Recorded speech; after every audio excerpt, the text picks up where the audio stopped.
Throughout the years, different people have entered into the hobby through different ways.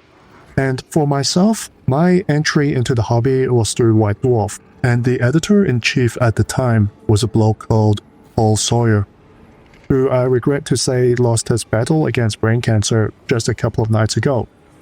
He passed on the 27th of March, 2025, in the company of his family. And of course, out of respect, this video will not be monetized. You may see some ads, but that's Google being Google.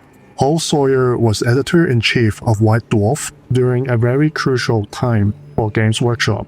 He was editor-in-chief for 14 years, from 1993 to 2007. And I say that it's crucial because back in those days, you didn't really have internet. So the only portal into the hobby were the very infrequent publications of the codices, as well as various books that were published. But they were very, very infrequent and unorganized, not like what we have nowadays.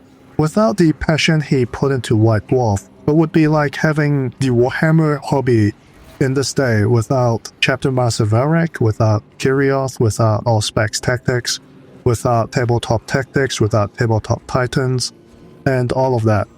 Because that was the sort of content that you would find inside of White Dwarf. Stuff like battle reports, custom rules, news, lore, basically everything. It was a very well written and very passionate publication. I feel like his passion put into the hobby has laid the cultural foundation of what it really means to be a tabletop hobbyist to this very day. Some of the rules that were in these old White Dwarf issues are still in use today. I remember there was an issue with a Bretonian knight on it. I recall there were jousting rules within that issue, and that jousting rule is still pretty much in use up to this very day. I think we have all seen, or at least heard, of the legendary Battle of Glazer's Creek, which was inspired by the Zulu movie, where you had the Praetorian Guard defending against the orcs. The pictures, the battle report, and the story behind it has pretty much been immortalized as part of the cultural fabric of Warhammer 40k.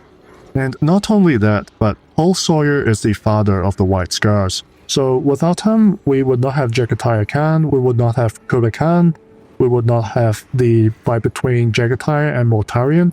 The White Scars would just simply not be there, which would have been a massive shame because without the White Scars, there really would have been something missing within the Space Marine Legions. All the Legions sort of represent a moment of terrifying glory within the world's history. We had the Roman Empire, we had the Dacians. I always felt like the world leaders were more inspired by the Dacian Roman provinces. We have the Greeks several times over. So to have Jagatai there kind of representing the Central Asian part of the world, their history, which was very significant, it rounded everything up. And I honestly could not imagine Warhammer 40k without the White Scars.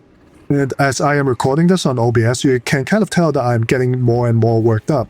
Because honestly, I would not be in this hobby if it was not for Sawyer. His magazines were really, I can't even describe it. They were like a level above just being a magazine.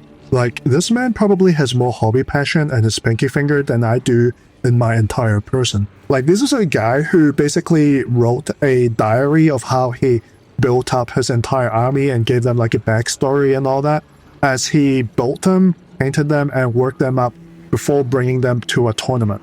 I mean, a lot of us probably had roughly the same thoughts when we were painting and building our armies, but this guy actually wrote everything down, and he actually did it.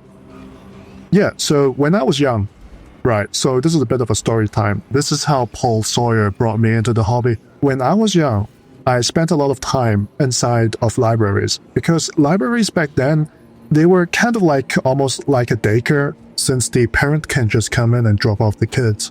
As a kid, you could just wander off, grab a magazine, and you'd walk back into the child's area.